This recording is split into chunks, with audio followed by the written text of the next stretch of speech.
The Hill now with Congressman Ted Lieu, Democrat from California and a member of the aforementioned Judiciary Committee. Congressman, thanks for being back on the show. Thank you, Hallie.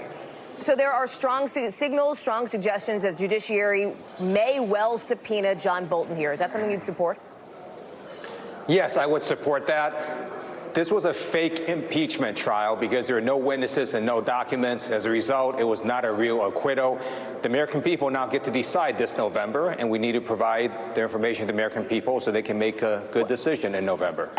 And that's the question I wanted to get at here, because the trial is over. The impeachment proceedings are finished as of last night at, 4:43 p.m., I believe it was. Is this subpoena of John Bolton really meant more for November and for voters than for anything you as members of Congress could do moving forward at this point?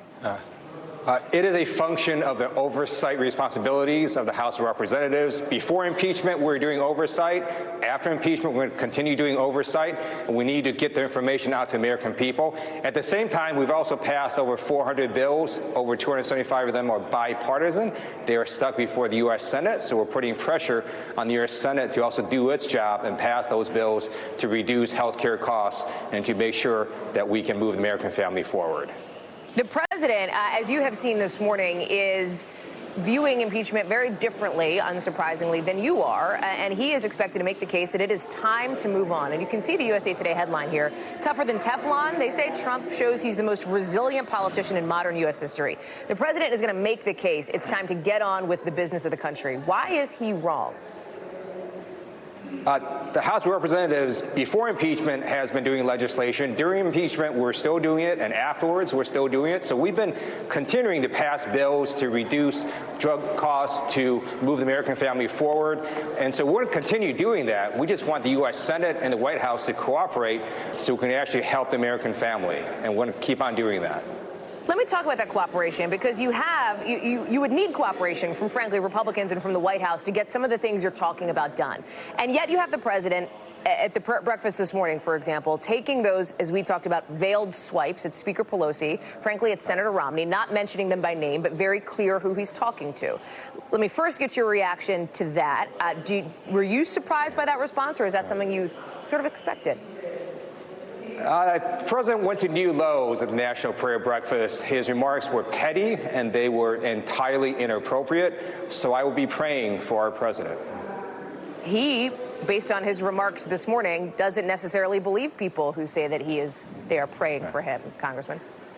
I put country first. I think it's important that we have a president that doesn't embarrass us, that doesn't go to new lows. So I'll be praying that we have a better president. Absolutely. Do you think that you could cooperate or work with President Trump over the next 10 months? It would depend on the issue. So if the president would like to, for example, sign our legislation, reduce health care costs in terms of prescription drugs, that would be totally awesome. I would love if he would do that. If he wants to sign our infrastructure package, that would be terrific. It's up to the president and the U.S. Senate. The House of Representatives has continued to do our job. And at the same time, if the president wants to get things done, he needs to work with Democrats. So, for example, the president talks a big game on immigration, but he cannot change the fundamental fact that most of immigration is legal immigration.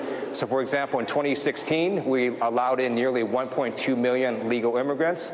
In 2018, after Donald Trump was president, we allowed in nearly 1.1 million legal immigrants. So none of this is going to change unless he works with Democrats.